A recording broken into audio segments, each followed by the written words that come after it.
En el verano de 1992, Daniel y Paige Widmer partieron para un romántico viaje en bote de remos por la costa neblinosa de Maine.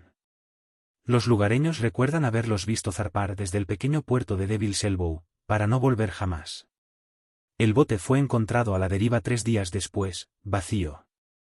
Pero en 2024, un equipo de construcción que dragaba el puerto descubre una cámara impermeable oxidada sellada dentro de una bolsa de buceo. Cuando revelan el último rollo de la película, una foto granulada sorprende a los investigadores. La última imagen muestra a Daniel y Paige sonriendo en su barco. Pero hay 4 personas a bordo. Antes de sumergirnos en la historia, no olvides suscribirte para ver más casos sin resolver, desapariciones retorcidas e historias reales de crímenes que te dejarán sin palabras. 4 de agosto de 2024. Lugar: puerto de Devil's Elbow, Maine. La niebla se extendió espesa y temprano esa mañana, como siempre. La mayoría de la gente se había olvidado de Daniel y Paige Widmer. Habían pasado 32 años desde que la pareja desapareció de Devil's Elbow en una sencilla barca de remos de aluminio. Los turistas aún preguntaban a veces por la historia. Se murmuraba sobre los recién casados que nunca regresaron, pero los lugareños habían dejado de especular hacía décadas. Todos asumían que se habían ahogado. Pero en aquella calurosa mañana de agosto, el operador de una retroexcavadora que dragaba el varadero oriental para la ampliación del puerto encontró algo inusual, una caja metálica oxidada envuelta en una malla. Dentro había una bolsa impermeable de buceo bien cerrada, dentro de ella, una cámara Kodak desechable, aún intacta. Cuando finalmente se reveló la película, las imágenes estaban descoloridas, pero visibles. Fotos de pozas de marea, selfies, un sándwich a medio comer, una foto de Paige riendo mientras Daniel montaba en bicicleta. Pero la última foto, la tomada justo antes de la desaparición, no era solo de Paige y Daniel. Había 4 personas en la embarcación, 2 sonriendo en primer plano y otras 2 en las sombras cerca de la popa. La foto yacía sobre la mesa de pruebas, todavía húmeda en las esquinas y ligeramente curvada en los bordes. Incluso a través de los guantes de plástico, la detective Marley Greer podía sentir su peso. No el peso físico, sino el peso de 32 años de silencio que se cernían sobre una sola imagen. 2 personas sentadas en el centro del encuadre, jóvenes, bronceadas, iluminadas por el sol. El hombre llevaba una gorra roja, ladeada lo justo para dejar ver su suave sonrisa y una mancha oscura de protector solar en el puente de la nariz. La mujer se inclinaba hacia él, con la mejilla ligeramente apoyada en su hombro, el pelo oscuro suelto y alborotado por el viento. Llevaba una camiseta sencilla y se le veía el anillo de boda en la mano izquierda. Daniel y Paige Widmer, casados desde hacía 13 días, desaparecidos desde hacía 32. Deberían haber estado solos en el bote. Todos lo recordaban así. Así era como se contaba la historia, como siempre se había contado. Una pareja joven en su luna de miel, remando desde Devil's Elbow en una brumosa tarde de julio, un bote alquilado, una nevera portátil, una manta. Se les vio salir del puerto alrededor de las 6. La barca fue encontrada 3 días después, a la deriva al norte de Gulls Point, vacía. No había señales de lucha, no se recuperaron los cadáveres, no había una explicación real. La teoría predominante siempre había sido que se habían ahogado. Algunos lugareños decían que la marea había cambiado repentinamente, que les había atrapado en una corriente y les había arrastrado. A otros les gustaba más la historia de fantasmas, decían que el puerto estaba maldito. La verdad era que nadie lo sabía hasta ahora. Marley se inclinó. Era sutil, apenas visible en las sombras al borde del encuadre, pero una vez que lo veías, no podías dejar de verlo. Una mano, que no era de Paige ni de Daniels, descansaba justo detrás del hombro de Paige, pálida y delgada, con las uñas mordidas y las venas marcadas bajo la piel como alambres azules, y detrás de la cabeza de Daniel, más atrás, casi oculta en la mancha oscura de la popa. Un segundo rostro, sin sonreír, miraba a la lente, con los ojos fijos en quienquiera que estuviera tomando la foto. Había 4 personas en ese barco. Marley no habló durante un largo rato. El laboratorio de pruebas estaba en silencio, solo se oía el suave zumbido de las máquinas y el lejano murmullo del aire acondicionado. Nicole Aron, la técnica forense que reveló la película, estaba a su lado, con los brazos cruzados, esperando. ¿Estás segura de que no ha sido manipulada? ¿Segura? Preguntó Marley sin apartar la mirada. ¿Segura? Dijo Nicole. Es de una Funsaber Kodak de 1991. La composición química de la película coincide con el lote de producción. Hemos comprobado las marcas de tiempo, la curva de degradación e incluso la hemos sometido a exposición a los rayos UV y al agua de mar. Está limpia, es auténtica. Marley se enderezó. Su mente ya estaba reconstruyendo el antiguo caso como si fuera un plano. 12 de julio de 1992. Los Widmer alquilaron un barco en un puerto deportivo local. Una pequeña embarcación de aluminio con remos y 2 chalecos salvavidas. Paige tenía 27 años y era profesora de segundo grado en Bucksport. Daniel tenía 31 años y se dedicaba a la carpintería a medida, principalmente banistería. Se habían alojado en una cabaña cerca de Old Quarry Road, habían reservado 2 semanas y desaparecieron a mitad de la estancia. Ella era solo una niña cuando ocurrió. Su madre trabajaba a tiempo parcial en la farmacia del pueblo y solía guardar una pequeña pila de impresos de listas de boda detrás del mostrador. Marley recordaba el nombre de Paige en uno de ellos. También recordaba los carteles. Fotos descoloridas por el sol drapadas a los postes de toda la ciudad. La cara sonriente de Paige. La gorra de Daniel. Desaparecidos. Vistos por última vez. 12 de julio. Marley volvió a la mesa. ¿Tenemos la hora? Nicole abrió el escaneo digital. 12 de julio, 6:14 de la tarde, aproximadamente 40 minutos antes de que Tobin Mar, el muelle, dijera haberlos visto por última vez remando más allá de la separación entre las rocas. Recordaba esa declaración. Había quedado enterrada al final del expediente, descartada en ese momento. Tobin dijo que creía que había alguien más en el muelle esa noche, quizá 2 personas. Dijo que no subieron al bote, pero que observaban. No parpadeaban. Le dieron mala espina. La policía lo achacó a los nervios. Quizá superstición de pueblo pequeño. Sin pruebas, sin nombres, sin seguimiento. Y ahora aquí estaba. La prueba. Una foto. 4 personas. Marley respiró lentamente. El caso se había cerrado oficialmente en 1993. Se les dio por ahogados. No había cadáveres, ni delito, solo mucha tristeza y un funeral sin restos. Pero alguien más había estado allí. 2 personas en el bote, lo que significaba que Daniel y Paige no habían desaparecido sin más. No se habían perdido, los habían secuestrado. De vuelta en su oficina, Marley sacó el expediente original del archivo y lo dejó caer sobre su escritorio con un ruido sordo, páginas amarillentas, declaraciones grapadas, unas cuantas fotos borrosas del bote vacío. Los padres de Paige habían venido desde Massachusetts para prestar declaración. El hermano de Daniel había volado desde Minnesota. Una semana de búsqueda desesperada y luego nada. Solo un funeral tranquilo y toda una vida de preguntas. Hojeó la cronología. El recibo del alquiler estaba allí, firmado por Daniel a las 5:37 de la tarde. El número de serie del barco estaba escrito con bolígrafo rojo, DX4N27. El registro meteorológico indicaba viento suave y marea baja alrededor de las 7:15 de la tarde. La niebla había empezado a aparecer justo antes del anochecer. El barco había sido encontrado flotando cerca de Gulls Point 3 días después. Faltaban ambos remos y uno de los chalecos salvavidas seguía debajo del asiento. La lancha había sido devuelta al puerto deportivo, limpiada y alquilada de nuevo. La investigación había terminado el día en que fue sacada del agua. Marley echó un vistazo a la pizarra blanca de su oficina. Había garabateado una palabra en la parte superior. ¿Por qué? ¿Por qué alguien se tomaría la molestia de esconder a otra pareja en el barco?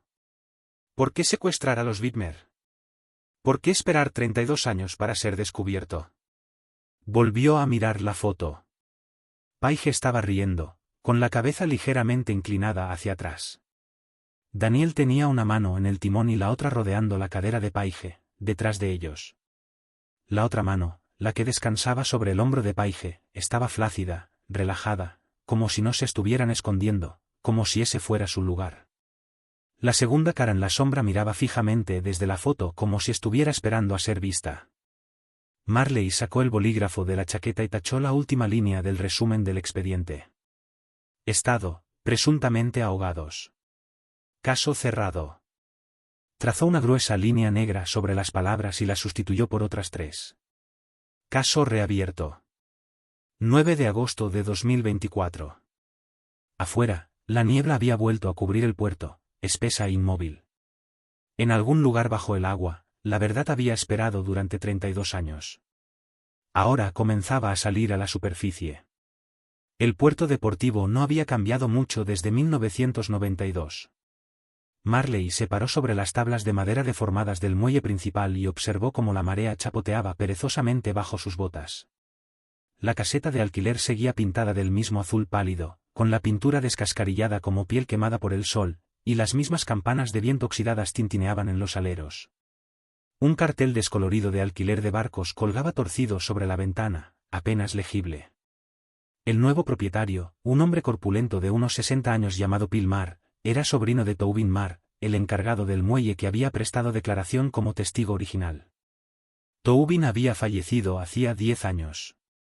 Marley no esperaba mucho de la visita, pero resultó que Bill nunca había tirado nada. La llevó detrás del mostrador y abrió un archivador metálico tan abollado que parecía que lo hubieran cerrado de una patada varias docenas de veces. De dentro sacó un libro de contabilidad envuelto en una toalla de papel seca y desmenuzada. Esto, dijo, golpeando la cubierta con un dedo regordete. Son todos los registros de alquileres de 1991 a 1993. Mi tío era de la vieja escuela, lo anotaba todo a mano. Marley lo abrió. Las páginas estaban manchadas de grasa y sal, y la tinta se había desvanecido en algunos lugares, pero la letra era sorprendentemente clara. Fechas, nombres, hora de salida, hora de llegada, números de serie, estado de la embarcación. 12 de julio de 1992. Sus ojos se posaron en el nombre de Whitmer, embarcación número 12. Número de serie DEX 4N27. Salida a las 5:37 de la tarde, regreso estimado, al atardecer. Recorrió con el dedo la columna. No había hora de llegada, solo un círculo rojo con un signo de interrogación. Bill se rascó la barbilla. Mi tío lo marcaba así cuando alguien no devolvía una embarcación. Normalmente significaba que llegaban tarde o que habían tenido que remolcar el barco. Probablemente ya lo sabes, pero ese barco apareció 3 días después, flotando cerca de las rocas, vacío, malditamente espeluznante. Marley pasó a la página siguiente, 13 de julio. Más nombres, más barcos. Una entrada le llamó la atención. El barco número 12 otra vez. Regresó a las 6:12 de la tarde, frunció el ceño. ¿Alguien más había utilizado ese barco antes de que lo recuperaran? Bill se inclinó. ¿Qué demonios? Miró fijamente la entrada. Eso no estaba bien. Ese barco no había vuelto hasta que la patrulla portuaria lo remolcó el día 15. Marley examinó la línea. No había firma, solo las iniciales MT escritas con letra temblorosa. En las notas, alguien había escrito, devuelto tarde. Necesita un lavado. Chaqueta extra a bordo. Un escalofrío le recorrió la espalda. ¿Sabes quién es MT? Bill negó lentamente con la cabeza. Ni idea, pero esta no es la letra de mi tío. Mira aquí. Él siempre escribía en mayúsculas. Esto está escrito en cursiva. Marley tomó una foto de la página con su teléfono y escaneó el resto del registro. No había nada más inusual. No había entradas duplicadas, pero el barco número 12 había sido registrado de nuevo antes de ser recuperado oficialmente, y alguien se había tomado la molestia de incluir ese detalle sobre el chaleco salvavidas extra. Salió al exterior, tratando de ignorar el olor a algas y gasóleo que traía la brisa, ese olor que siempre flotaba en el puerto como una advertencia. Era una época tranquila del año. No había turistas, ni pescadores gritando por encima del ruido de los motores, solo el crujir de las amarras y el agua rompiendo contra la orilla. Se quedó de pie al borde del muelle, mirando hacia la hendidura entre las rocas. Si Daniel y Paige habían navegado hacia el norte, habrían pasado por Gulls Point justo antes de que se levantara la niebla. Su objetivo era llegar a mar abierto, a alguna cala tranquila, quizá lejos del continente. Pero el viento había arreciado esa noche y la niebla los había envuelto por completo. O eso era lo que todos creían. De vuelta en su oficina, Marley colocó las pruebas en su pizarra blanca. La foto, la entrada del diario, el registro de alquiler, los informes de personas desaparecidas. Una a una, las conectó con un hilo rojo. Era el tipo de cosas que a los extraños les parecían una locura. Demasiados cabos sueltos y pocas respuestas. Pero el patrón estaba ahí. 2 personas salieron. 4 estaban en el barco.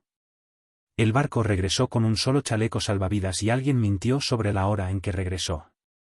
A continuación, llamó a los archivos del condado de Knox y solicitó todas las fotografías tomadas por la patrulla portuaria durante el rescate del barco. La mayor parte del material de los años 90 todavía estaba almacenado en microfilm. Tardaría unos días en obtener copias escaneadas. Mientras tanto, localizó al agente que había redactado el informe del incidente, ahora jubilado y residente en Bar Harbor. Anotó que lo visitaría a la mañana siguiente. El caso se estaba ampliando como una onda en el agua. Esa noche, se sentó en la oscuridad con la foto otra vez. Las sombras. Alrededor de los 2 rostros conocidos parecían ahora más oscuras, como si el propio espacio negativo ocultara cosas. La mano sobre el hombro de Paige parecía demasiado deliberada, demasiado casual. Quienquiera que fuera, se sentía cómodo allí. No era un extraño, ni alguien que se había colado a bordo. Alguien que pensaba que tenía todo el derecho a formar parte de esa foto. Le dio la vuelta a la foto. No había nada escrito, ni etiqueta, solo la leve huella de un pulgar que alguien había presionado con demasiada fuerza. La foto había sobrevivido 3 décadas bajo el agua. Había estado dentro de una bolsa impermeable para buceadores, envuelta en una malla y metida en una caja de hojalata oxidada. Alguien no se había limitado a sacar la foto. Alguien había hecho todo lo posible para que no la encontraran. Cerró el expediente, se recostó en la silla y se quedó mirando al techo. No era solo el misterio lo que la inquietaba. Era el silencio. Ese tipo de silencio largo e ininterrumpido que solo existe cuando demasiadas personas tienen motivos para guardar silencio. Alguien había estado en ese barco. Alguien que sabía exactamente lo que había pasado. Y, 32 años después, Marley Greer estaba a punto de hacerles recordar. El hombre que abrió la puerta parecía más viejo que sus 71 años, con los ojos pálidos y llorosos, y la piel como un fino pergamino estirado sobre los huesos. Entrecerró los ojos ante la luz del sol, como si le doliera. Se llamaba Everett Klene, ayudante del sheriff jubilado de la oficina del sheriff del condado de Knox. Marley lo había localizado en una estrecha casa de 2 pisos en Bar Harbor, donde vivía solo, rodeado de pilas de periódicos viejos y estanterías llenas de libros sin leer. No dijo mucho al dejarla entrar, solo hizo un gesto vago hacia la sala de estar y se dejó caer en un sillón de cuero chirriante. Sus rodillas crujieron audiblemente. Marley se sentó frente a él, con voz suave. «Vengo por el caso Whitmer», dijo. «Usted presentó el informe de recuperación en julio de 1992. Klein asintió una vez, pero no dijo nada. «Encontramos una fotografía», continuó Marley. «Es de una cámara desechable que recuperamos cerca de Devil's Elbow. Aparecen Daniel y Paige en el barco, pero hay otras 2 personas en la foto, caras que no podemos identificar. Ya no es solo un caso de persona desaparecida». Él la miró fijamente durante un largo rato, con la mandíbula apretada. Finalmente, exhaló. «¿Los viste?», dijo. «¿Viste a los otros?» Marley parpadeó. «¿Lo sabías?» «No», dijo él. Lo sospechaba en aquel entonces, pero nadie quería indagar demasiado. No en un pueblo como aquel. La gente tenía lealtades. «¿Qué quieres decir?» Klene se inclinó hacia su silla y sacó un grueso sobre de un cajón polvoriento. Dentro había fotocopias de documentos que no formaban parte del expediente oficial. Fotos del barco más cercanas que ninguna otra que Marley hubiera visto. Un segundo informe con notas en el margen. Una Polaroid de un chaleco salvavidas empapado con un nombre cosido en el cuello. M. Tenco. Matthew Tenco. ¿Has oído ese nombre?, preguntó Klene. Marley negó con la cabeza. Trabajó a tiempo parcial en el puerto deportivo en el verano del 92. No hay constancia de que fichara. Le pagaban en efectivo. Vivía en una caravana cerca de Finch Hollow. Un chico tranquilo, siempre observando. Cuando volvió el barco, fui yo quien abrió el compartimento. El chaleco estaba metido debajo del asiento. Su nombre estaba claro como el agua. Lo anoté y lo adjunté al expediente. Ella entrecerró los ojos. Ahora no está en el expediente. Klene esbozó una sonrisa sin humor.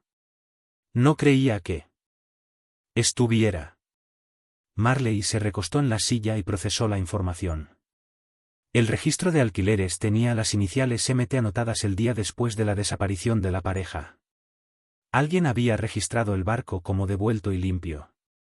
Alguien que sabía cómo hacer que pareciera rutinario. Matthew Tenco.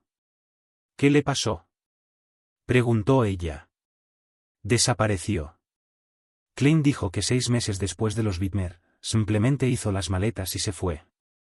Le dijo a un vecino que se iba a New Hampshire para unirse a una cooperativa religiosa. No dejó dirección. Lo comprobé. Nadie con ese nombre llegó nunca. Marley hojeó las viejas fotografías. En una de ellas, la embarcación había sido fotografiada claramente desde arriba, probablemente desde el muelle durante el rescate. Se inclinó. El asiento delantero del barco estaba vacío. Pero en la parte trasera se distinguía el contorno difuso de algo más, una segunda nevera. El informe original decía que solo habían metido una. ¿Crees que había provisiones para más de 2 personas?, preguntó en voz alta. Quien no respondió. Solo parecía cansado. Atormentado. Marley se quedó de pie, con cuidado, con la carpeta en las manos. Quiero encontrarlo, dijo. Si estaba allí, si volvió, necesito saber qué pasó esa noche. Empieza por una cabaña de pesca, dijo Klene. Había un libro de registro de clientes. La gente solía firmar con su nombre cuando compraba aparejos o hielo. Supongo que dejó alguna marca en algún sitio. De vuelta en el coche, Marley dejó grabar la grabadora mientras dictaba sus notas. Tenco era la primera pista concreta que había encontrado.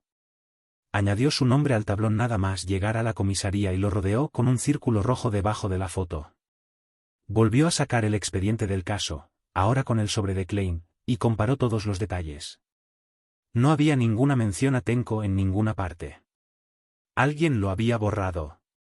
A la mañana siguiente, Marley visitó el contenedor de almacenamiento detrás de la cabaña de cebos, el mismo que había permanecido intacto desde principios de la década de 2000, cuando el negocio quebró. Con el permiso renuente de Pilma, abrió la puerta y entró. El polvo cubría una pared de estanterías oxidadas llenas de cubos con hilo de pescar seco y podrido y latas de gasolina. Pero cerca del fondo, debajo de un banco de trabajo deformado, lo encontró. Una carpeta roja estrecha con una etiqueta escrita con rotulador. Clientes de 1990 a 1993. La sacó y la abrió por la página de julio. Allí, entre el 12 y el 14 de julio, había 2 nombres escritos con tinta apenas legible. M. Tenco 0 Uds. Se le heló la sangre en las venas. 0 Uds. El segundo nombre de Daniel era Alan. Paige nunca había cambiado su apellido. Rhodes no era un error. Era otra persona. Se quedó mirando los 2 nombres escritos uno encima del otro, con la misma letra y la misma inclinación. Quienesquiera que fueran, habían firmado juntos. Un segundo hombre, otro cómplice. No estaban solos. Trabajaban en equipo.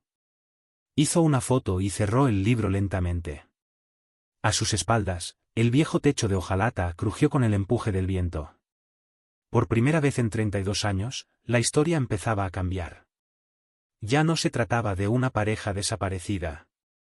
Se trataba de 2 hombres que sabían exactamente lo que hacían y de un plan que había funcionado hasta ahora. El nombre Rogues resonaba en la cabeza de Marley mientras conducía de vuelta hacia los archivos del condado. C. Rogues. No aparecía en ninguno de los expedientes originales del caso. No había ningún registro en los recibos de alquiler. No se mencionaba en la declaración de Tobin Ma. Ni siquiera había una nota al pie de página en el libro, pero ahora aparecía junto a Menko en el libro de cuentas de la cabaña de cebo, con fecha 2 días después de la desaparición de Daniel y Paige Widmer. La letra coincidía. La misma inclinación, la misma presión. Habían estado allí juntos y habían firmado como si quisieran ser recordados, o como si pensaran que nadie lo miraría nunca. Había buscado, Rogues, en la base de datos del departamento antes de salir. Nada en Men, nada que coincidiera con las iniciales. Pero cuando lo cotejó con los antiguos registros de Klein, concretamente con los antiguos expedientes del personal de un centro penitenciario ya desaparecido a 2 pueblos de distancia, encontró algo. Un antiguo consejero de admisiones. Contratado en 1989. Apellido Rogues. Inicial del nombre calle despedido en 1992, semanas antes de la desaparición de los Widmer. No había ninguna foto en el expediente, solo una carta de dimisión mecanografiada en una nota garabateada que decía, problemas de límites con los detenidos juveniles. Despido de mutuo acuerdo, no se recomienda volver a contratar. Se quedó mirando el expediente que tenía en el regazo. No se recomienda volver a contratar, era el tipo de eufemismo que utilizaban los departamentos cuando no querían enfrentarse a la verdad. El tipo de cosas que se enterraban. De vuelta en la comisaría, Marley sacó la foto de la pared. Esta vez no se centró en Daniel ni en Paige, sino en la silueta oscura que había detrás de ellos, la que miraba a la cámara, la forma de la mandíbula, el pelo rapado. No se veía lo suficientemente claro como para distinguir un rostro, pero no era nada insignificante. Aumentó el contraste, redujo la exposición y agudizó el ruido de los bordes. Seguía borrosa, seguía sin estar clara. Pero los ojos no eran curiosos. Estaban estudiando. La expresión no era de sorpresa. Era de control. Como si quien estuviera detrás de la lente ya supiera cómo iba a terminar el día. Imprimió la imagen, la recortó para que solo se viera la cara en sombra y la etiquetó con un signo de interrogación. Por la noche, ya tenía un nombre, Clayton Rogues, 59 años. Último domicilio conocido, Freeport, Men. Su historial laboral incluía 2 campamentos juveniles, un trabajo de seguridad en un hospital y 6 meses como supervisor del turno de noche en un centro de detención juvenil. Sin antecedentes penales, nada que llamara la atención del mundo exterior. Pero todos los despidos incluían lenguaje ambiguo, límites inapropiados, comportamiento poco ortodoxo, conflictos con el personal. Se mudaba cada 2 años como un reloj, como si supiera cuando la gente empezaba a fijarse en él. Marley se quedó mirando su última dirección conocida. Un apartado de correos en Portland. No había ningún número de teléfono asociado, pero el propietario del edificio de apartamentos dijo que hacía años que no oía el nombre de Rogues. Sin embargo, una inquilina que vivía en el primer piso lo recordaba. Dijo que era de voz suave, reservado y que conducía un Suburban azul sin matrícula. Me daba mal rollo, había dicho. Marley consultó los registros del departamento de tráfico. No había ningún Suburban registrado a nombre de Rogues en los últimos 20 años. El hombre había borrado todo rastro de su pasado, excepto aquella firma que había dejado, y eso era suficiente. Buscó noticias archivadas de la década de 1990 y revisó todos los artículos que mencionaban Devil's Elbow, cualquier cosa sobre los Widmer, el puerto deportivo, incluso la cabaña de pesca. Entonces lo encontró. Una foto publicada en el Coastal Gazette el 18 de julio de 1992, 5 días después de la desaparición de la pareja. Mostraba a unos voluntarios arrastrando la barca hasta la orilla. El pie de foto identificaba a todos los que aparecían en la imagen, pero fue el hombre del fondo el que le llamó la atención. No estaba ayudando. Estaba mirando, con los brazos cruzados, distante, vestido con un uniforme de mantenimiento, y no aparecía en el pie de foto. Escaneó el rostro. La misma mandíbula, el mismo pelo corto, la misma postura. Superpuso la foto del periódico sobre el rostro borroso de la foto de la barca, era el mismo hombre. Clayton Rhodes había estado allí el día que recuperaron la barca, viendo cómo regresaba a casa. Marley sintió un nudo en el estómago. Ahora sabía lo que había pasado. No había sido un crimen fortuito. No eran dos amantes perdidos en el mar. Había sido un plan. Dos hombres, un barco, una pareja joven elegida por su aislamiento, su previsibilidad, su belleza, atraídos a una trampa disfrazada de luna de miel. Y lo que fuera que pasó después, había sido filmado. Porque uno no se toma la molestia de llevar dos cámaras, una recuperada en la bolsa de un buzo y la otra sin localizar, a menos que planee grabar algo. Se sentó en la oscuridad de su oficina, con todas las luces apagadas. Los expedientes del caso se extendían a su alrededor como huesos. Volvió a mirar las fotos, la sonrisa de Paige. Daniel entrecerrando los ojos en la luz tenue, el rostro en sombra detrás de ellos. Lo susurró en voz alta para que nadie más la oyera. No debías volver, pero una de las cámaras sí lo había hecho, y la verdad estaba empezando a salir a la luz. 32 años demasiado tarde, pero no demasiado tarde para atraparlos. Todavía no. La sala de pruebas de la oficina del sheriff estaba fría y silenciosa, iluminada por un único tubo fluorescente parpadeante. Marley estaba de pie frente a las estanterías metálicas con ruedas, con las manos enfundadas en guantes de nitrilo azul y el corazón latiendo con fuerza. Tenía la llave del archivero y había comprobado 3 veces el número del caso antes de venir. El expediente original de la desaparición de Whitmer estaba en una caja y etiquetado correctamente, 92-0712. Lo que no esperaba, lo que nadie había registrado, era la segunda caja que había junto a ella, sin etiquetar y cubierta de polvo. Sin código de barras, sin hoja de registro, solo una tira de cinta adhesiva en la parte superior con una palabra escrita en mayúsculas. Vigilar. Sacó la caja con cuidado, conteniendo la respiración. Pesaba menos de lo que esperaba. Dentro, debajo de una frágil hoja de papel de embalaje marrón, había una sola cinta VHS en una carcasa de plástico duro. Sin pegatina, sin título, solo plástico negro y una tenue huella de pulgar manchada en el borde de la caja. Alguien la había empaquetado con cuidado, con intención, como si quisiera que la encontraran, pero solo en el momento adecuado. Llevó la cinta a la sala de visionado de pruebas, cerró la puerta con llave y introdujo el casete en el viejo y polvoriento reproductor de vídeo del departamento. La pantalla cobró vida con un zumbido estático. Luego aparecieron los colores y el movimiento. Una fecha en la esquina. 12 de julio de 1992. 6:32 de la tarde. La imagen era temblorosa al principio, enfocada al suelo del barco, una nevera portátil, la sandalia de Paige. Luego, la cámara se inclinó hacia arriba. Daniel se reía. Paige estaba hablando. Algo sobre la marea, su voz era suave y juguetona. Parecían bañados por el sol y ajenos a todo, como cualquier otra pareja filmando sus vacaciones. Pero el ángulo era incorrecto. La cámara no estaba en sus manos. Estaba frente a ellos. Sostenida en posición baja, ligeramente inclinada hacia arriba, filmando sin que ellos lo supieran. Paige se inclinó hacia Daniel, le quitó algo de la mejilla y sonrió. La cámara hizo un pequeño zoom. Luego, la pantalla se distorsionó. Cuando se estabilizó de nuevo, ellos habían desaparecido. El bote seguía vacío, flotando en aguas tranquilas.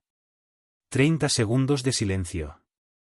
Solo se oía el sonido del agua al golpear el aluminio. Luego, una voz. Masculina. Tranquila. Ligeramente entrecortada. ¿Listo? Otra voz más baja. Más cerca del micrófono. Todavía está caliente. Marley se quedó paralizada. La cámara se movió bruscamente y empezó a grabar las piernas de alguien. Vaqueros mojados, pies descalzos, el borde de una mano que se asomaba al encuadre. Un destello de cabello oscuro. Paige. La cámara se movió de nuevo, siguiendo algo que se levantaba. Brazos, hombros, cabeza girada hacia un lado. Paige estaba inconsciente, o peor. Su cabeza se balanceaba. Su camiseta estaba rota. El hombre que sostenía la cámara se acercó, buscando un mejor ángulo, pero solo por un segundo. La pantalla volvió a fallar. Luego se quedó en negro. Marley se quedó inmóvil, con una mano aún sobre el botón de pausa. El pulso le rugía en los oídos. Tenía un sabor metálico en la boca. Era real. La cinta no era un rumor. No era una historia de fantasmas. Era una grabación. Y alguien se había tomado la molestia de esconderla. Sacó el casete, lo metió en una bolsa de pruebas y la selló con dedos temblorosos. Quienquiera que hubiera registrado el archivo original no había incluido esto. No formaba parte del inventario oficial. Eso significaba que alguien del departamento, tal vez en aquel entonces, tal vez desde entonces, lo había visto y lo había mantenido oculto. Abrió el viejo registro de propiedad. El último apellido en firmar cualquier prueba de Whitmer era el del ayudante del sheriff Clamarin. Marzo de 1993, un año después de la desaparición, 6 meses antes de que se jubilara anticipadamente por motivos personales. Marley no había oído ese nombre en años, pero recordaba los rumores. Marin había desaparecido tras dejar el cuerpo, se había mudado al oeste, había dejado de contestar al teléfono y decía que ya no confiaba en nadie, que algo del caso Whitmer no le cuadraba. Ella pensaba que era solo paranoia de pueblo pequeño. Ahora no estaba tan segura. Marley escaneó la imagen del vídeo y se la envió por correo electrónico a Nicole Arlan, de Forenses, solicitando que la mejoraran. En el mensaje, no mencionó lo que había oído. Solo envió una línea. Necesito identificar al sujeto masculino que sostiene la cámara. Código de tiempo 1807. Compruébalo con la imagen sospechosa de Clayton Rhodes.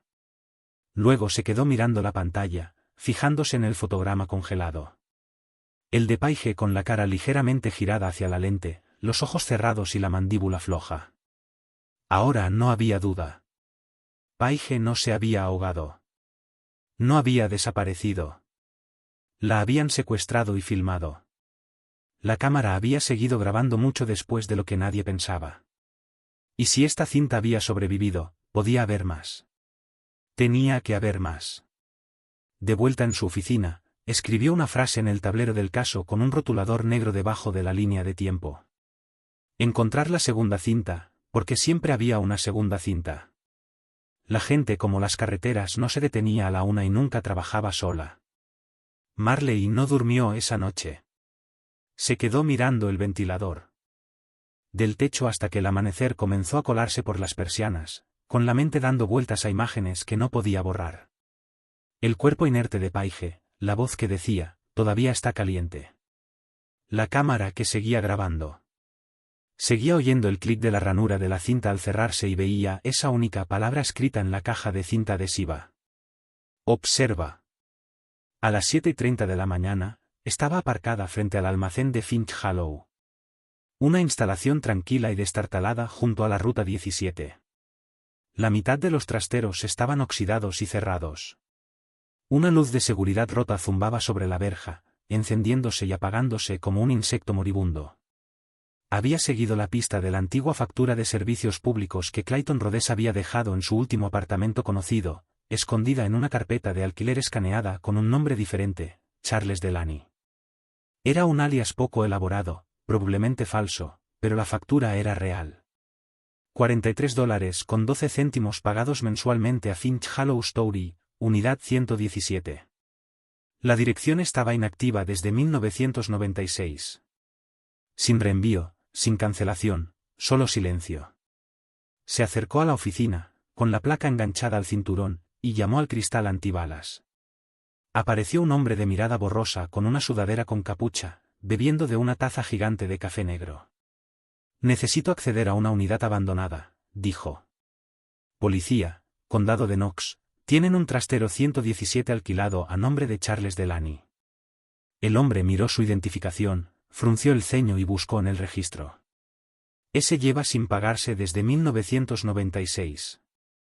Lo cerramos hace años. Podríamos haberlo subastado, pero nunca nos pusimos a ello. Probablemente ahora esté lleno de ratas y moho. Aún así, hay que abrirlo, dijo ella. El hombre suspiró, cogió un llavero y la condujo a través de las filas de trancas que se desmoronaban. La unidad 117 estaba cerca del fondo. Tenía un candado cubierto de polvo. Marley contuvo la respiración mientras introducía la llave. La cerradura cedió con un chirrido. Abrió la puerta. El olor la golpeó al instante.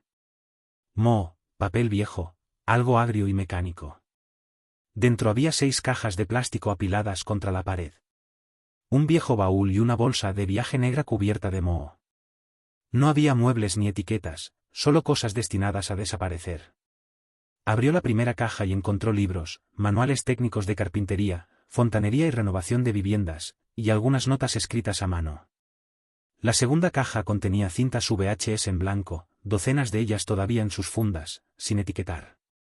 Del tipo que pueden grabar horas de vídeo y nunca llamar la atención. Cogió una, todavía precintada. La tercera caja estaba llena de ropa.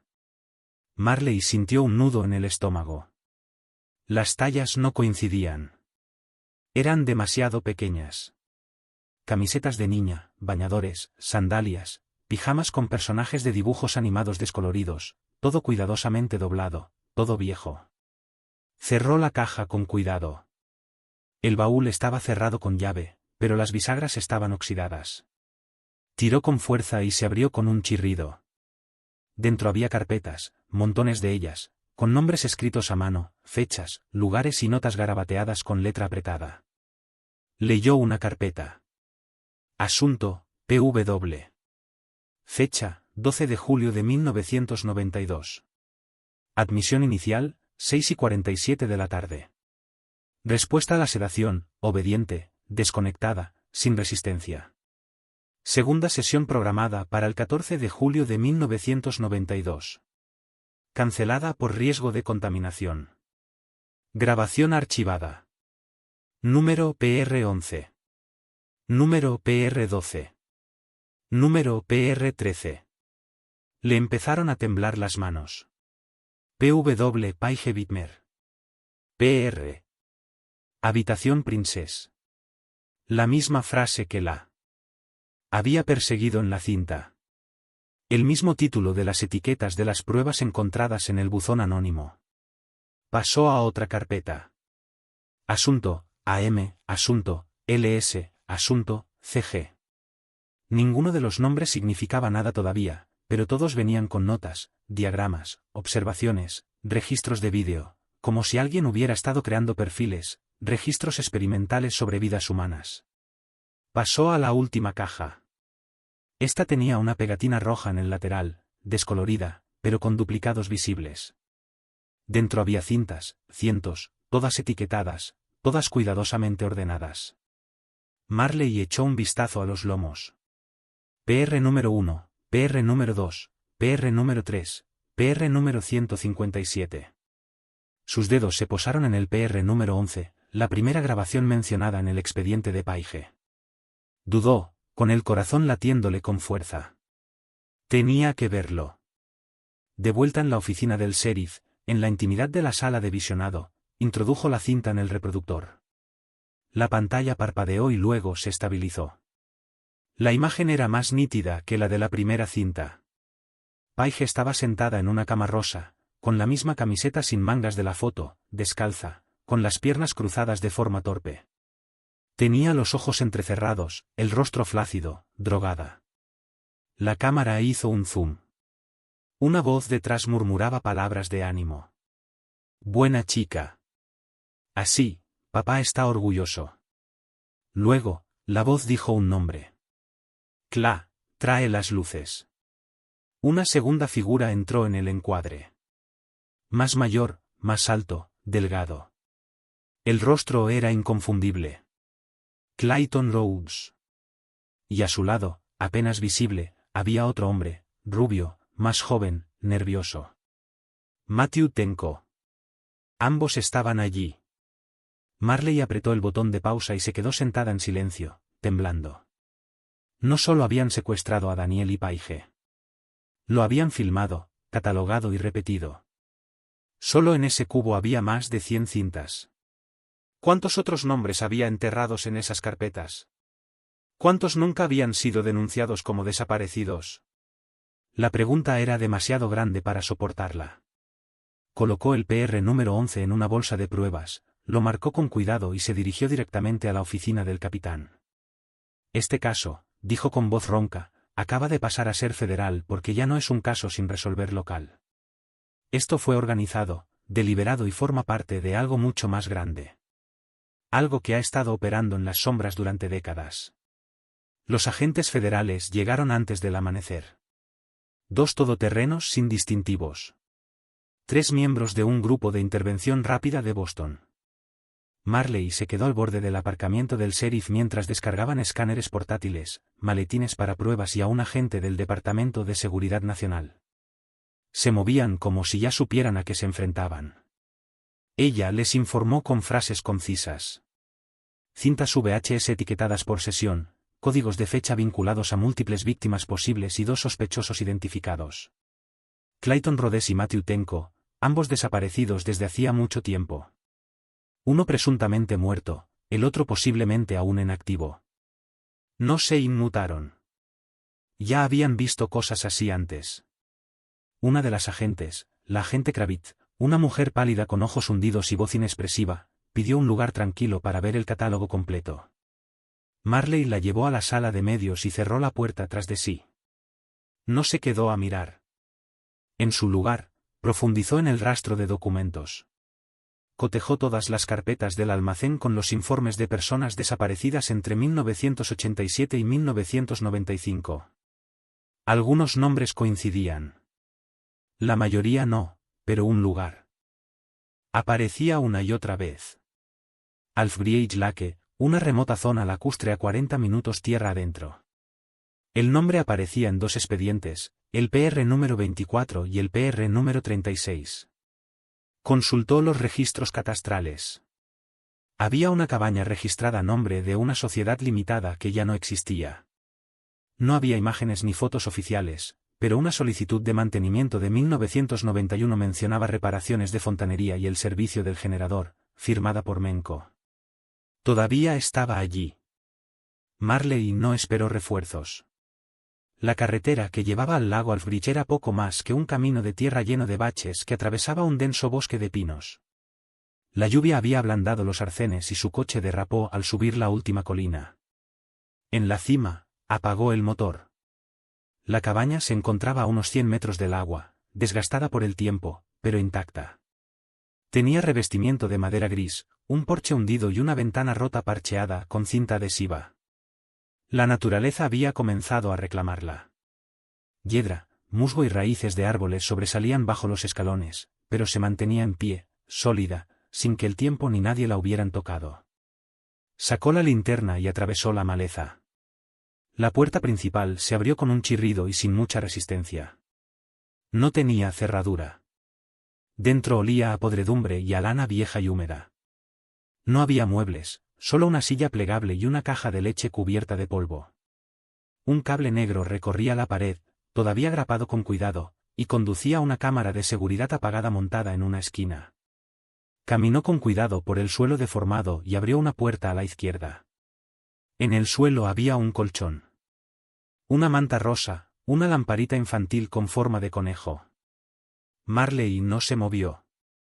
Esta era la habitación, o una parecida, la habitación de la princesa. Se agachó junto al colchón, mirando las pequeñas huellas de manos que aún manchaban el interior de la ventana tapiada. El polvo se adhería a las esquinas. En la pared, debajo del papel pintado descolorido, se veían unas marcas. Cientos de ellas grabadas en la madera con algo afilado. No eran días, ni meses, eran años. Retrocedió hacia el pasillo y encontró un armario estrecho junto a la entrada. Dentro había una estantería y sobre ella una sola caja de cartón sellada con cinta adhesiva. La bajó. Hacía ruido. La abrió con su navaja. Dentro había cintas de vídeo etiquetadas, 3 docenas, con anotaciones escritas a mano, nombres, edades, una pequeña pila de Polaroids, algunas demasiado oscuras para distinguir nada, otras desgarradoramente nítidas. Una niña de 6 años sosteniendo una pizarra con una fecha. 14 de agosto de 1992. El mismo día en que recuperaron el barco. Marley se agarró a la estantería para no caerse. Paige no había muerto la noche en que la secuestraron. Había estado aquí, retenida aquí, al menos durante un tiempo. Y si Paige había estado aquí, quizá Daniel también. Volvió a revisar la caja. No había fotos de Daniel. No había ninguna carpeta con sus iniciales, ni ninguna mención a una víctima masculina. Se quedó allí, temblando, y miró a su alrededor por última vez. Hacía frío, pero no por la temperatura, sino como si algo hubiera vivido allí y hubiera dejado su huella. Llamó a la policía. 20 minutos más tarde, llegaron 2 patrullas y un todoterreno negro con agentes y técnicos forenses. Registraron la cabaña, etiquetando y fotografiando todo. Marley se quedó fuera, bajo los árboles, observando cómo el viento peinaba las ramas de los pinos y escuchando el murmullo lejano del lago Alfbridge en la orilla. Casi podía oír los remos, casi ver el bote acercándose. Pero ya no eran Daniel y Paige. Eran ellos. Carreteras, Tenco, 2 hombres con un plan, un lugar, un ritual y 32 años de silencio envolviendo sus crímenes como un telón. Uno de los agentes salió de la cabaña con un pequeño objeto envuelto en un pañuelo, un anillo, fino, sencillo, de oro blanco, que aún conservaba una inscripción. Para mear, para siempre, de Marley lo tomó con ambas manos. Daniel no la había abandonado. Había dejado una señal, una promesa, algo para que alguien lo encontrara, algo que decir. Estuve aquí, ella era mía. No nos fuimos en silencio. Y ahora el mundo lo sabría. El laboratorio había extraído el audio limpio de la grabación número 12. Llegó al escritorio de Marley y en una memoria USB marcada con tinta negra. Extracto de audio. Lo conectó, se puso los auriculares y cerró las persianas. La forma de onda brillaba en su pantalla. Sin música, sin distorsiones, solo respiración, movimiento, voces. Luego él, Clayton Rhodes. Hablaba con calma, con la voz mesurada de alguien que había practicado ser amable. Un hombre que no gritaba sus órdenes, sino que las susurraba como un maestro a la hora del cuento. ¿Te da mucha luz, cariño?, respondió una voz de niña. No era Paige. Más joven, somnolienta, obediente. Él le pidió que se tumbara y le dijo que el juego no duraría mucho. Su tono no cambió en ningún momento, ni siquiera cuando ella empezó a llorar. Marley detuvo la reproducción y se quitó los auriculares. Se quedó muy quieta. El anillo de la cabaña estaba en una bolsa de prueba sellada sobre su escritorio. Lo miró fijamente durante un largo rato. Las páginas del anillo con el nombre de Daniel dentro. El agente Kravitz había confirmado que había restos de sangre seca en el canal debajo de la piedra. ADN masculino, demasiado degradado para poder identificarlo todavía. Pero si Daniel había estado en esa cabaña, era muy probable que hubiera muerto allí. No podía permitirse creer lo contrario. Pero la verdad se estaba desentrañando en 2 direcciones, el pasado y el presente, y ninguno de los 2 caminos conducía a nada que ella pudiera soportar por mucho tiempo. Volvió a abrir el archivo de carreteras. El hombre no tenía rastro digital, ni familiares vivos, ni muerte confirmada, solo una cadena de alquileres, trabajos abandonados y apartados de correos. Amplió la búsqueda a toda Nueva Inglaterra y cruzó los datos con cualquier persona con antecedentes juveniles y un vehículo que coincidiera con la descripción antigua. Matrícula azul oscuro de un Suburban anterior a 1995. Dio con algo. No en las carreteras, sino en el vehículo. En 2001, el Suburban fue incautado frente a una remota granja en el norte de Vermont. Lo dejaron abandonado después de que un vecino llamara para pedir que lo revisaran. El hombre que había dentro había muerto de una sobredosis, pero no era él. Era más joven. Identidad desconocida. El nombre de Rhodes no aparecía en el informe, pero en el granero detrás de la granja, la policía había encontrado un congelador con candado lleno de cintas VHS etiquetadas de la misma manera. Número PR-188, número PR-189, número PR-190, y así sucesivamente. Nunca habían aparecido en las noticias. Las cintas habían sido selladas y trasladadas discretamente a un almacén federal, clasificadas bajo el nombre de un grupo de trabajo interno de explotación. Family Sanctum Fellowship. Marley cogió el teléfono y llamó al agente Kravitz. No es el único, dijo. Y creo que le ha puesto nombre a esta operación. Hubo una pausa al otro lado de la línea. Lo sabemos, dijo Kravitz. Creemos que las cintas circulaban a través de una red cerrada de individuos, un pequeño grupo, que cambiaba de ubicación y compartía el material. Estamos trabajando para identificar a más miembros. Rhodes podría ser uno de los fundadores. Marley exhaló lentamente. Encontré la cabaña. Encontré el anillo. Paige estaba allí. Daniel también podría haber estado. ¿Y los demás? Docenas. Quizás cientos. Aún no sabemos cuántos. ¿Viste el PR número 13? No, tienes que verlo. Marley volvió a abrir la sala de visualización segura e introdujo la cinta. Esta era diferente. Empezaba en la oscuridad. Solo se oía el sonido de las olas, luego el débil chirrido metálico de los grilletes. La cámara se ajustó.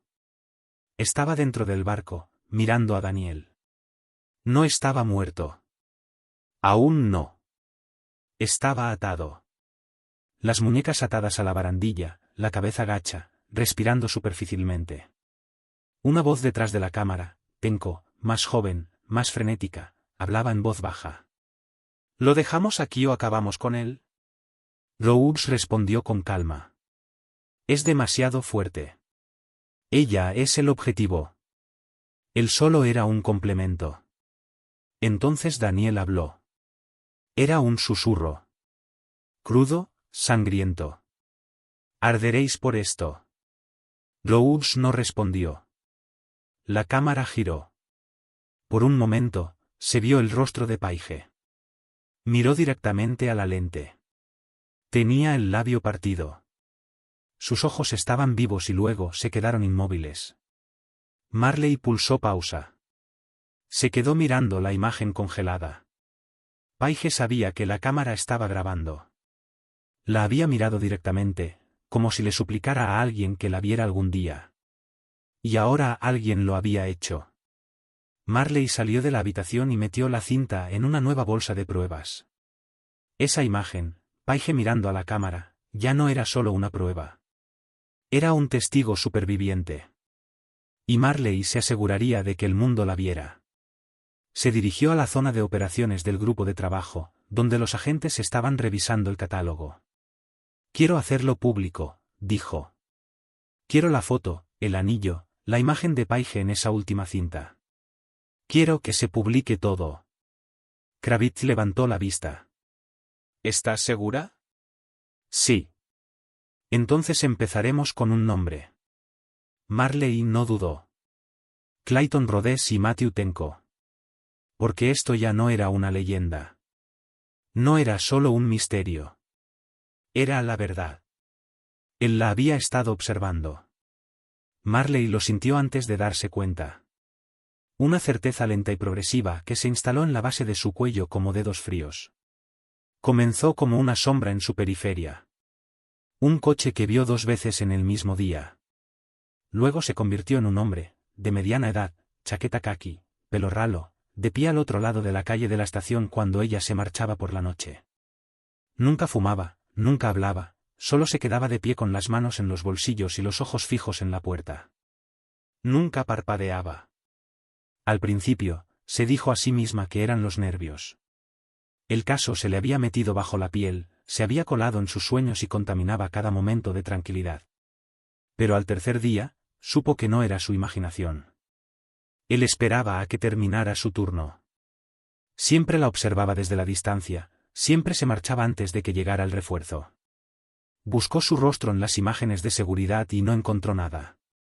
Ni carné de conducir, ni órdenes de búsqueda, ni antecedentes en la DGT. Era como si no existiera. Pero entonces, una noche, cometió un error. Una cámara de semáforo en Water Street lo captó dando media vuelta. La matrícula correspondía a un vehículo alquilado 2 semanas antes en el aeropuerto de Bangor a nombre de M. Cannanin. Documento de identidad. Falso, tarjeta de débito prepago. La empresa de alquiler ni siquiera tenía un número de teléfono, solo la fecha del alquiler, 21 de julio, 2 días después de que Marley reabriera el caso Whitmer. Volvió a sacar todos los expedientes y los extendió como una baraja de cartas. Las carreteras, Tenco, la cabaña del cebo, el libro de contabilidad, las cintas de vídeo, los registros, las cajas, el anillo. Tenía que encontrar la única cosa que se les había escapado. La razón por la que alguien saldría de su escondite ahora, después de 32 años de silencio. Lo consiguió a las 2:11 de la madrugada. Un ruido en la parte trasera de la cámara acorazada. No debía estar allí a esas horas. Técnicamente, era una violación del protocolo, pero no podía dormir. Así que entró para revisar de nuevo los registros de las cintas, asegurarse de que no se hubiera archivado nada por error, y fue entonces cuando lo oyó. Una puerta cerrándose, silenciosa, precisa. No era la puerta principal, sino la trasera. Buscó su arma, con el corazón latiéndole con fuerza. El pasillo entre el archivo y la cámara acorazada estaba lleno de armarios con casos y armarios de servicio. Se movió despacio, en silencio, con la respiración contenida. Entonces lo vio, al hombre de la acera, con chaqueta caqui y mirada tranquila, de pie delante de la estantería de pruebas etiquetada con cintas con números PR. No se inmutó cuando ella salió al pasillo. «Llegas demasiado tarde», dijo. Ella levantó el arma. Al suelo, ahora. Él no se movió. Solo la miró. «No están todos muertos», dijo. «Tienes que entender que no todos murieron.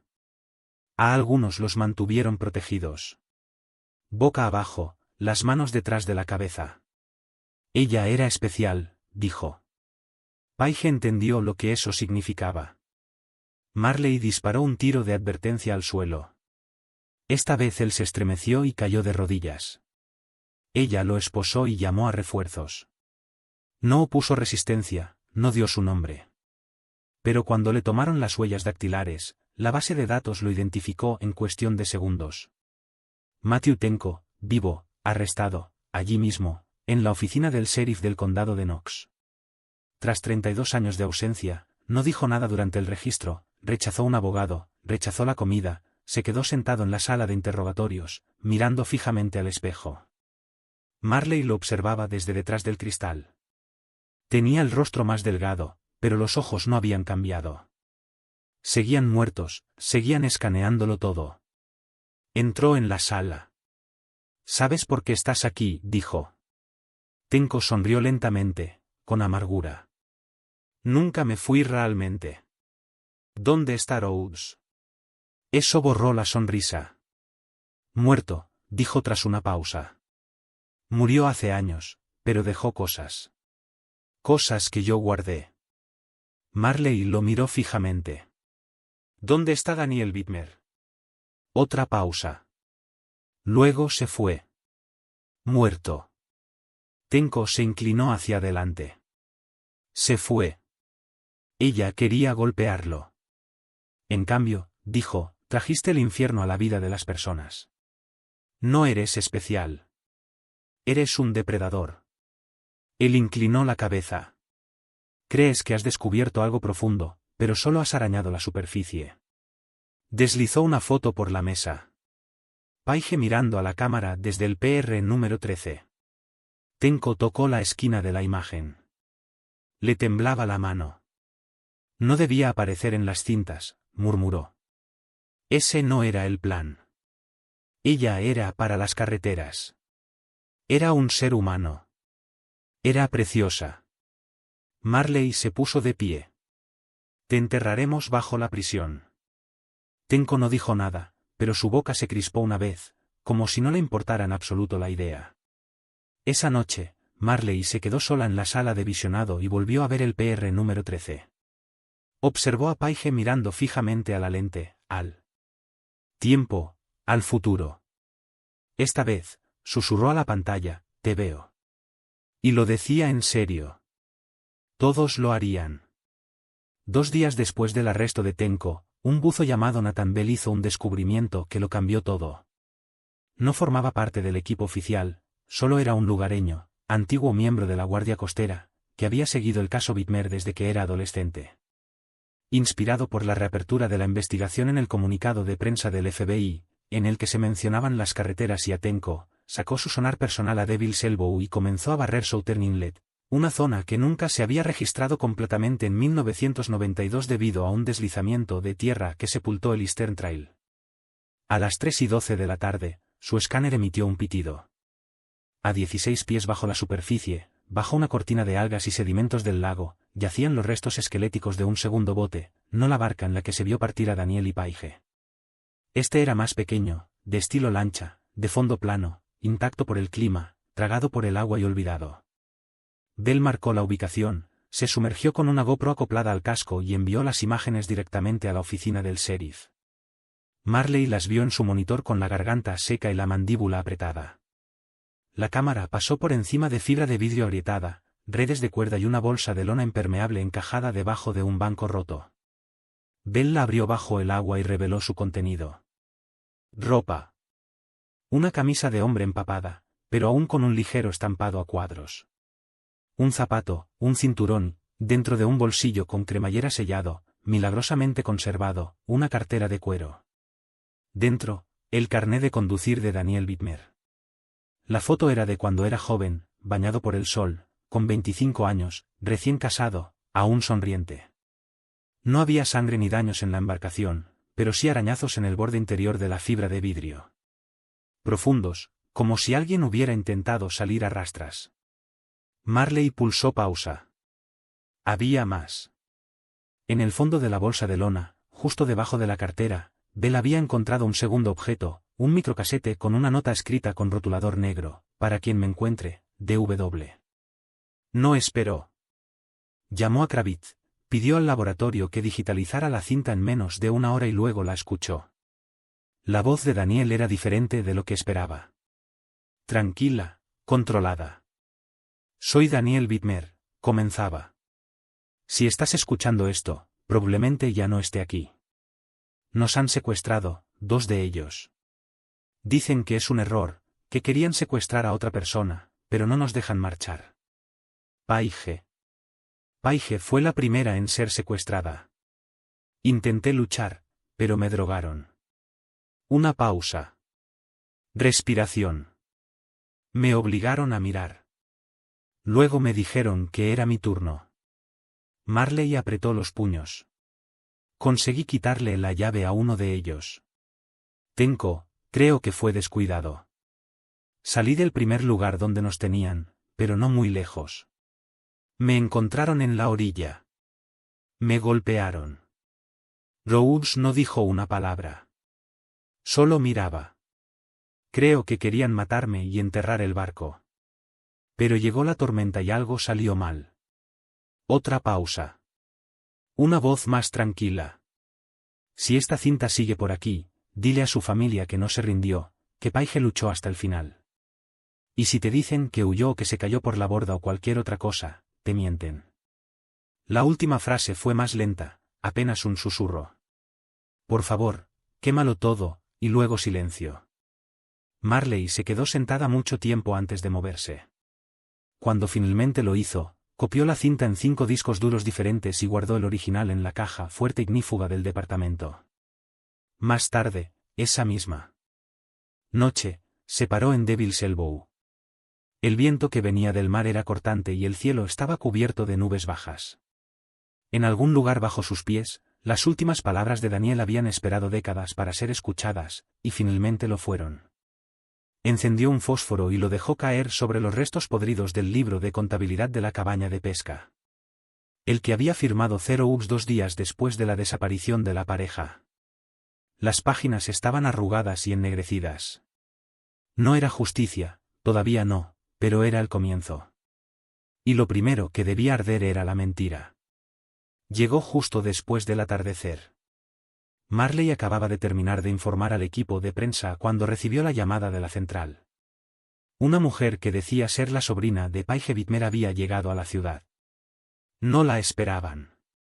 Sin cita, sin coordinarse con el grupo de trabajo, pero ya estaba en el muelle de Devil's Elbow, preguntando por el detective que había encontrado las cintas. Marley condujo rápido. El muelle estaba igual que siempre, astillado, quemado por la sal, con la mitad de las tablas deformadas por las mareas. La mujer estaba de pie cerca del extremo, recortada contra el agua, de espaldas al aparcamiento. 30 y tantos años, chaqueta marrón, pelo recogido. Cuando Marley se acercó, la mujer se volvió. Y, por un segundo, Marley olvidó cómo respirar. No era la sobrina de Paige. Era Paige, 32 años mayor, con los mismos ojos, y que no aparecía en ninguna base de datos.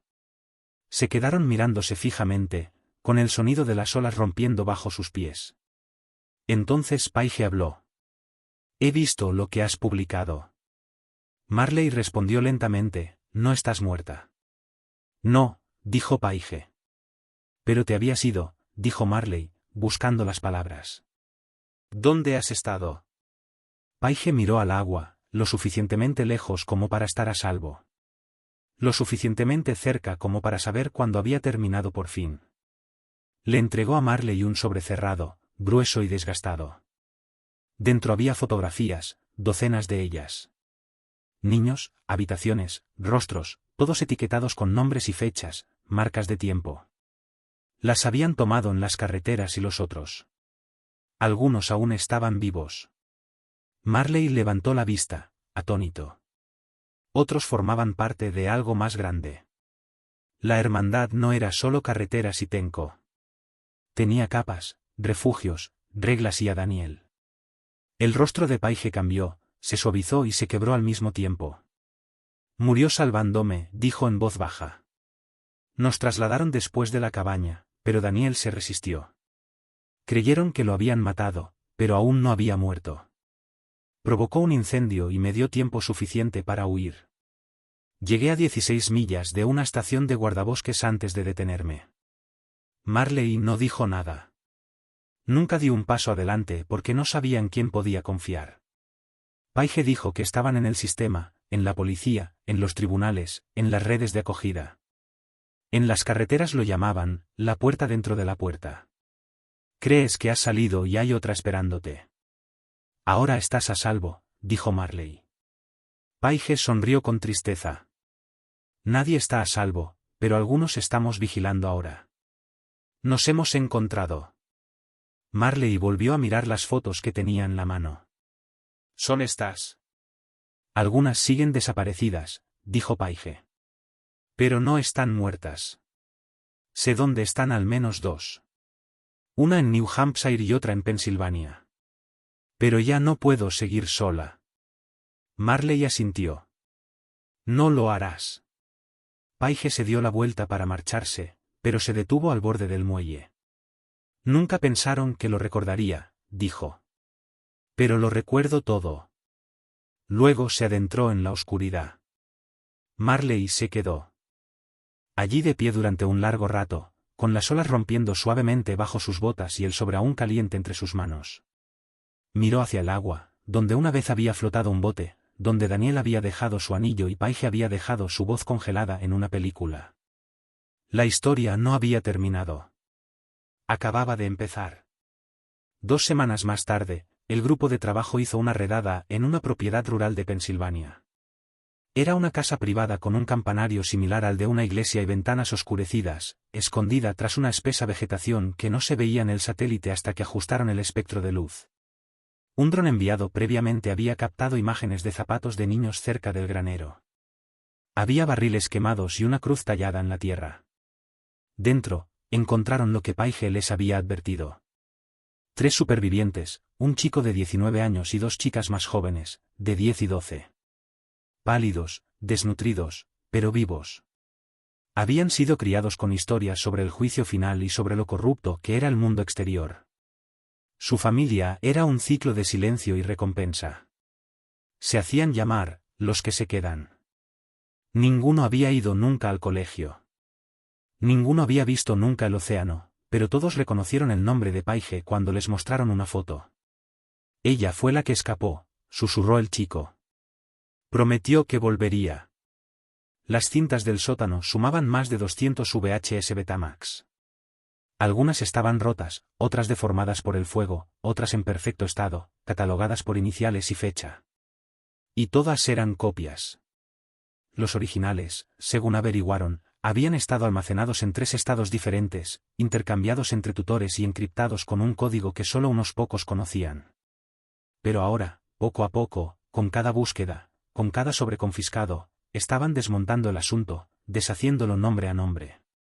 Paige se mantuvo cerca de la investigación, en silencio, sin dejar rastro. Pero compartió lo que recordaba, nombres, caras, rutinas. Recorrió bocetos de edificios destruidos hacía tiempo, reconoció escrituras, corrigió fechas. Marley observaba cómo una red que había vivido en la clandestinidad durante más de 3 décadas comenzaba a desmoronarse a la luz del día. Pero aún faltaban piezas, como el hombre de las Polaroids. El que siempre estaba desenfocado. Al que habían empezado a llamar el supervisor. Su rostro nunca se veía claro, nunca completo, pero siempre estaba ahí. Detrás de las chicas, en el espejo, en las sombras de la habitación de la princesa, una figura con guantes y un bastón, que nunca hablaba, solo observaba. Marley le mostró las fotos a Tenko en la cárcel federal. Sus ojos cambiaron. Nunca lo encontrarás, susurró. ¿Por qué no? Porque ya lo has encontrado, dijo. Marley lo miró fijamente. Tenko sonrió. Sigue ahí fuera y lo sabrás cuando oigas las campanas. ¿Qué campanas? Lo sabrás. Esa noche, Marley no pudo dormir. Volvió a caminar por el muelle de Devil's Elbow justo cuando el viento empezaba a cambiar. A lo lejos, el agua golpeaba contra algo de madera, lento, repetitivo, como remos. Se giró, pero no había nada. Aún así, siguió escuchando, apenas perceptible en la brisa, oyó un tintineo, bajo, lejano, una campana. Podría haber sido el viento, podría haber sido su imaginación, o podría haber sido la última pieza de una máquina que aún zumbaba bajo el mundo. Las cintas eran solo el principio. Lo que habían desenterrado no era un hombre, ni una cabaña, ni un barco. Era un sistema, una enfermedad, una puerta dentro de otra puerta. Y en algún lugar, alguien seguía girando la llave. 2 de abril de 2025, lugar, Departamento del Sheriff del Condado de Knox. Cámara acorazada. El sobre llegó en un sobre marrón sin remitente. No había ninguna nota, solo la fecha en el código de barras postal. 1:14 de la madrugada depositado en un buzón 24 horas a 3 pueblos de distancia. Dentro había un solo objeto, una cinta VHS sin etiqueta. Sin marcas, sin escritos, sin polvo. Había sido manipulada recientemente. Marley la miró fijamente durante varios segundos antes de introducirla en el reproductor seguro de la sala de visionado. La pantalla parpadeó, crepitó y luego cobró vida. Una imagen lenta y estática de la costa del lago Alfbridge, pero no en la actualidad. Los colores eran incorrectos. El grano era demasiado grueso. Estaba fechada. 16 de julio de 1992. Apareció en la esquina inferior. La cámara hizo zoom. Daniel y Paige estaban al final del muelle. Daniel la ayudaba a ponerse un chaleco salvavidas. Ella se reía y saludaba con la mano. Parecían tan normales, tan inocentes. El barco esperaba detrás de ellos, con las remas atadas y la nevera llena. El cielo estaba despejado. Entonces, la cámara se desplazó hacia la izquierda, hacia los árboles. Y, por primera vez, Marley lo vio. No eran las carreteras, ni Tenko, era el tercer hombre, el de los espejos. Tenía el rostro oculto por un sombrero de ala ancha. Llevaba guantes. Sostenía un bastón con una cabeza de lobo plateada tallada en el mango. No se movía. No hablaba, pero miraba directamente a la cámara, como si supiera que estaba grabando, como si quisiera que algún día se viera. Luego se dio la vuelta, retrocedió entre la maleza y desapareció. La cinta se quedó en negro. Marley se quedó quieta durante un largo rato. Rebobinó la cinta, detuvo la imagen en su silueta, imprimió el fotograma y lo añadió al tablero. El expediente ya no se titulaba Carreteras Clayton o Tenko Matthew. Ahora tenía un nuevo nombre. Operador desconocido, alias, el supervisor, en libertad, investigación en curso. Y justo debajo de la etiqueta, Marley colocó una nota final. Paige fue la primera en escapar. No será la última. Luego cerró la cámara acorazada y apagó las luces. Afuera, un viento frío soplaba sobre el lago Alfbridge. Y en algún lugar profundo bajo la superficie, un barco seguía descansando, esperando, pero ya no estaba solo.